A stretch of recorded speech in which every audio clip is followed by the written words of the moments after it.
The Zongo Development Fund is to serve as an authority to provide financial resources for investment in education, infrastructure and business to develop and transform the social and economic conditions of Zongo communities and to provide for the management of the fund.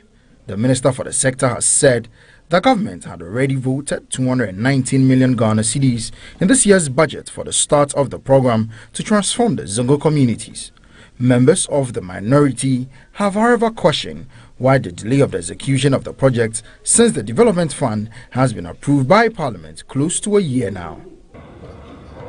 Right Honourable Speaker, I would like to state that the strategic policy priorities of government in relation to the Ministry of Inner City and Zongo Development are guided by the coordinated program of economic and social development policies of 2017-2024. Mr. Speaker, from the Minister's response, I can use that 18 months down the lane, no project or program has been carried out. Now that the CEO has been appointed and the board is in place, how soon do we expect the rollout of the programs and projects under his ministry, under your ministry, such that the good people of NABDA will begin to benefit from them? The Zongo Development Initiative was one of the major campaign promises that brought the NPP power. Mr. Speaker, right from the outset, I said we had gone to carry out needs assessment. We don't want to decide the project to be given to you because we don't want a situation where we find ourselves in a situation where a goat is owned by two people. The fact is that we have identified 3 priority areas, but we need to sit down with you and by consensus to agree which will have much impact on the community, because the Zongo communities are many. Therefore, we must spread our portfolio and ensure that everybody gets what is needed immediately. I've already told you that we've been to 5 regions. 479 Zongo communities have been assessed. Definitely, we identify which projects, but based on the consensus that will be reached, we'll do that as soon as possible. And I said within 2018-2019 fiscal year, the project will be done in your community. Now, the General Secretary of the National Democratic Congress, NDC, Johnson Asiedu Nketia, has established that the NDC is not just against the use of passport and birth certificates to register for the National Identification Card. According to him, the NDC is fighting for every Ghanaian, including members of the New Patriotic Party, the NPP, who will not be able to register because they will not be able to meet requirement for the registration. He made the statement in an exclusive interview with GNTV's Annie Efua Ompofo. The minority in Parliament announced the boycott of the registration exercise, citing legal, procurement and cost concerns. In a statement, a minority leader in Tamale South MP, Honorable Haruna Idrisu, said the National Identification Authority (NIA) has not been honest with the Ghanaian people over the cost of the project, with 2 figures of $1.4 billion and $293 million. The National Democratic Congress (NDC) has on several occasions made their intentions clear on what it makes of the requirements for the registration. In an exclusive interview with General Secretary of the party, Johnson Asiedu Nketia, on Gntv Ghana's first show on Wednesday, he established that the NDC as a party is not just fighting for what it believes in, but rather for all Ghanaians, including members of the New Patriotic Party, who will be denied the right to be registered. We are fighting for even the MPP guys who don't have birth certificates. And we believe that the MPP leadership, either in Parliament or at national level, they are not doing the thing that will serve the interests of their own masses. According to him, the NDC is standing by its decision to contest for those recommendations to be corrected in favor of every Ghanaian. How to identify Ghanaian for registration. That was more important as far as we are concerned. That was even more important than the cost. The cost would have to do with somebody embezzling money and so on. That person can be prosecuted, whether it takes 10 years or whatever years later. But if you are talking about deciding who is a Ghanaian and who is not, that can bring civil war.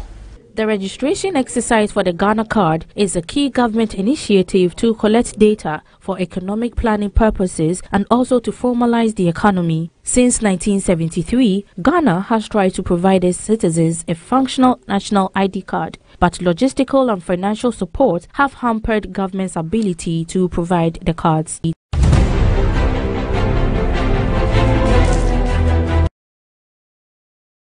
And so that was the General Secretary for the National Democratic Congress NDC, Johnson Asiedu-Nketia, who was live on the morning show here on Gntv with Annie Efuwa, addressing some very pertinent issues in the country. And now taking a look into other issues where former Greater Accra Regional Director of Health, Professor Bedu Akosa, has charged government and policymakers to strengthen the role of Queen mothers to face the long battle of maternal mortality and morbidity. Professor Akosa stated that it's about time Ghana as a country gets serious with its health issues, and if the right people are not used, the country will continue to experience maternal mortality. He was speaking at a roundtable discussion on maternal mortality in Ghana under the theme Building Champions, Advancing Women's Reproductive Health. Maternal mortality continues to be one of the threats to the country's health system. Despite considerable investments in healthcare, Ghana has not made adequate progress in reducing maternal mortality. The UN estimates that in 2013, when the country had an estimated population of over 25.9 million, 3,100 women died for reasons related to pregnancy and childbirth. Maternal mortality has fallen from 760 to 380 maternal deaths per 100,000 lives births between 1990 and 2013, and was projected to fall further to 358 per 100,000 live births in 2015. However, this is still considerably higher than the MDG 5 target of 190 maternal deaths per 100,000 live births. According to renowned pathologist Professor Ajiman Bedu Akosa, the country will continue to lag behind if the right channels of education are not taken. Distinguished ladies and gentlemen, we have a fight on our hands. We in this country have this peculiarity that can help us achieve this. How many African countries have queen mothers? How many? How many? They don't have it. This is a system that we have. I don't even think Nigeria has it. Why don't we use it? They are an army on their own. They are an army by themselves. And who says even without the role of health professionals, they cannot do it? Of course they can. Let's charge them and they'll do it. But it is all about building champions. And let's all accept our role that all of us are 360-degree champions when it comes to sexual and reproductive health. He also suggested a league table of challenges within local paramountcies in the various regions to engage adolescents and inform them appropriately on their rights and responsibilities. Is that, are we going to continue business as usual? All of us come from somewhere. All of us can go to our respective jurisdictions and we can meet the Council of Queen Mothers and we can express our desire to them. And let's create a league table. Like I said, Eastern Region, 11 paramountcies. So the league table has 11 Eastern Region.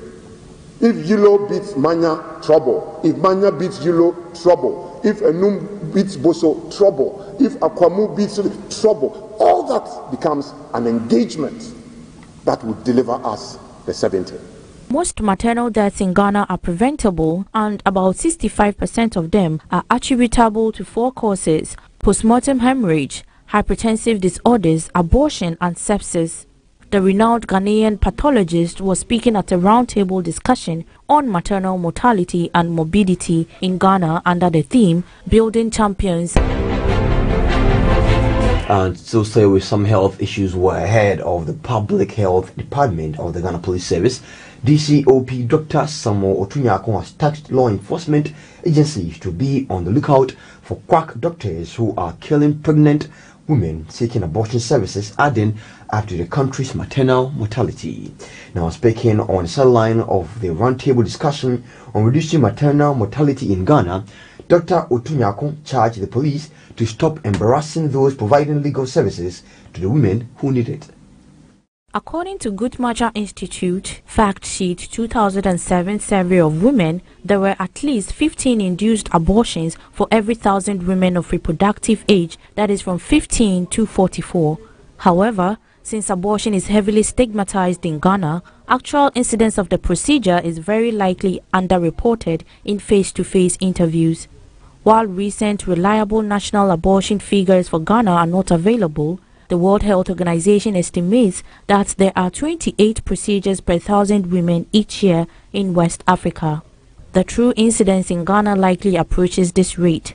To ensure that legal abortions are provided safely, the Ghana Health Service and the Ministry of Health established protocols for the provision of safe abortion services. These guidelines, adopted in 2006, outline the components of comprehensive abortion care and call for expanding the base of health providers to perform first trimester procedures. You know, they are the ones causing a lot of the maiming and the killing of women. There are indications for safe and legal abortion. The quacks do not fall within these indications, so they cause a lot of death, bleeding, infections and all that. So they are the ones that the police are coming after. The police will come after the quacks and then will arrest them and make them, the law deal with them as it must be. Speaking to DCOP, Dr. Samuel Otunyako, the head of Public Health Department of the Ghana Police Service, has tasked the law enforcers to protect and help women who need legal abortion services to help save their lives. Yes, like I said, in 1960, Criminal Code Act 29, Section 58-59, that's where the criminality of abortion was. There were very few indications for legal abortions in those days. But in 1995, that law has been amended, and that is the problem now. People don't know of the amendment, so they are still operating with the mentality of 1960. But in 1985, that's over 25 years ago, this law was amended, and this law opens up the space for legal abortion to be done. So if we are all educated on the implications of the amendment of the law, I don't think we will have quacks operating the system. I don't think we'll have women dying as a result of illegal abortion. He, however, tasked the enforcers to be on the lookout for the quacks and bring such perpetrators to law, since almost half of abortions in Ghana remain unsafe. You're still watching us live here on Gntv, coming to you from our studios inside number 10 Emperor Street here in London, Accra, the capital of Ghana. We're streaming live on YouTube at GNTVG. Follow us on Facebook, on Twitter, and on Instagram, all on GNTVG. We are back after the break with more stories. Just stay with us.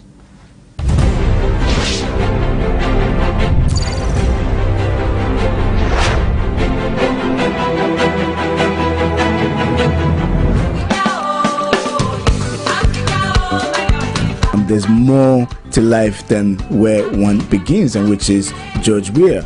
Are not setting up. His presidency would mark the first time. Be a good boy, be a good girl. How did you muster the courage to call Mrs. Indu to tell her we lost or have lost £2 billion? And still attracts me to Pastor Toby. You know, all the stories about me and being in business, this was the worst.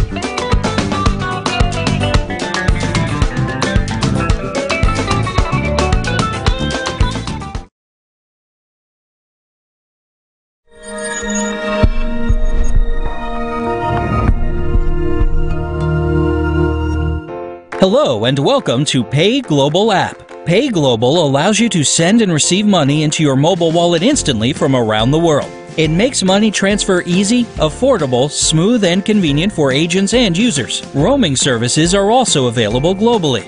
So, how to get started? First, you have to download the Pay Global app. Step 1. Open Google Play or Play Store using your Android device. Step 2. Search by typing Pay Global in the Google Play search engine. Step 3. Locate and click on Pay Global and install. Step 4. After installing, tap Open and allow access to complete the process. Now, let's see how to create a new Pay Global account. After opening the Pay Global app, click on New User Account. Complete the registration form with the following information to register your account: phone number, full name, email, date of birth, enter preferred password, and confirm your password. Click on Register Now to register your account. A confirmation code will be sent to you and displayed in the text box. Click Next to complete registration. Visit the nearest GN Momo agent to load your wallet. Contact us for support on email support@payappglobal.com. Pay Global. Total convenience.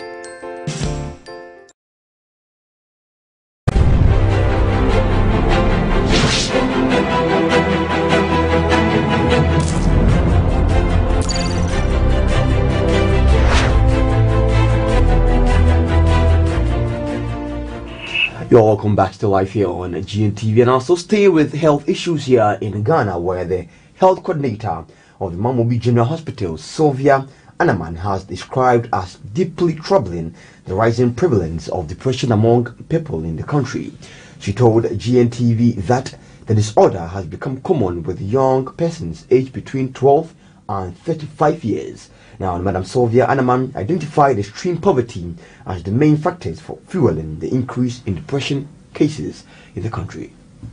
Depression is a common mental disorder that presents one with depressed mood, loss of interest or pleasure, decreased energy, feelings of guilt or low self-worth, disturbed sleep or appetite, and poor concentration. Depression affects more than 300 million people of all ages. It is the leading cause of disability worldwide and a major contributor to the overall global burden of diseases. More women are said to be affected by depression than men. Finding out whether the prevalence of the illness has subsided, the news team was astonished to have been told it is on the increase despite various advocacies done to create the awareness. Speaking to the health coordinator of the Mamobi General Hospital, Sylvia Anaman, she did not provide statistics but said many of the contributing factors are psychosocial challenges and socio-economic. I cannot give you the specific statistics, but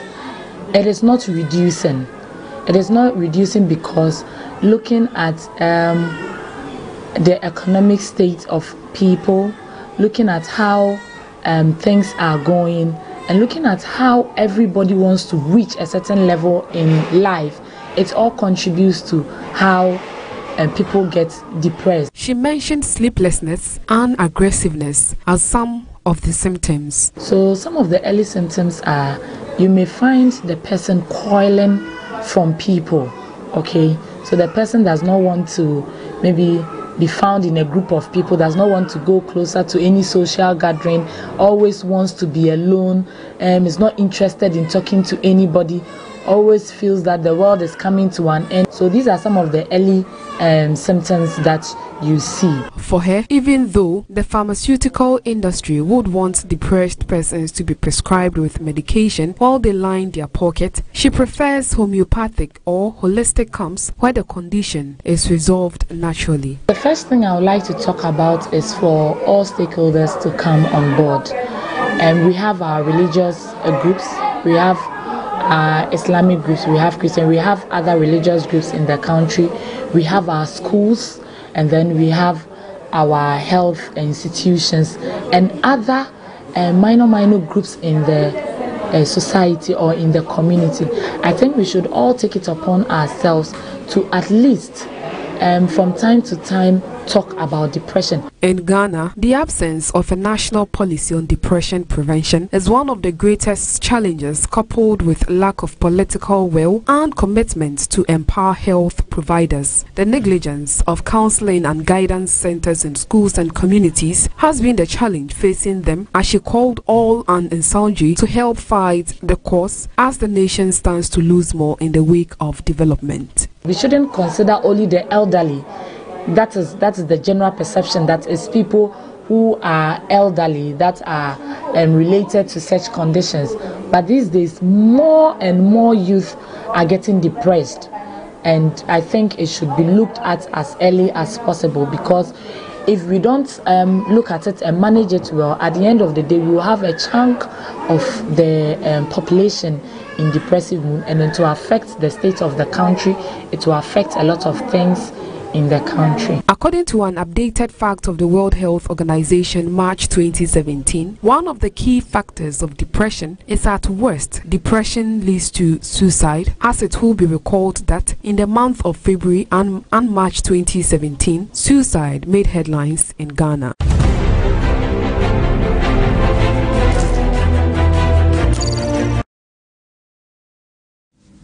Let's now take a look on the international front.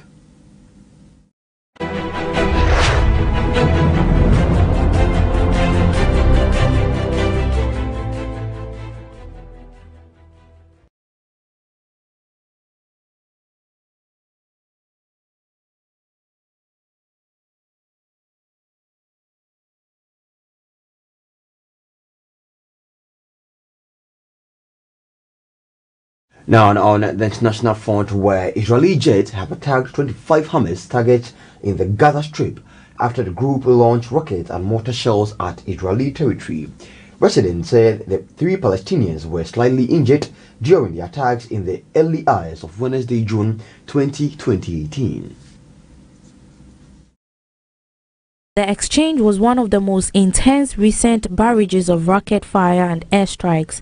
No casualties were reported in Israel. Air raid sirens and Israeli phone warning applications sounded throughout the pre-dawn hours. The Israeli military said 45 rockets and mortar shells were fired at Israeli territory and said its Iron Dome anti-missile shield intercepted 7 rockets. Israel has carried out air raids in the Gaza Strip over the past few weeks, saying it was retaliating for Palestinians setting fire to Israeli land. In recent weeks, Palestinian protesters have used flaming objects attached to kites to set fire to agricultural land just over the border fence with Israel. At least 127 Palestinians have been killed by Israeli troops during mass demonstrations, and 3,000 have been injured along the Gaza border since March 30.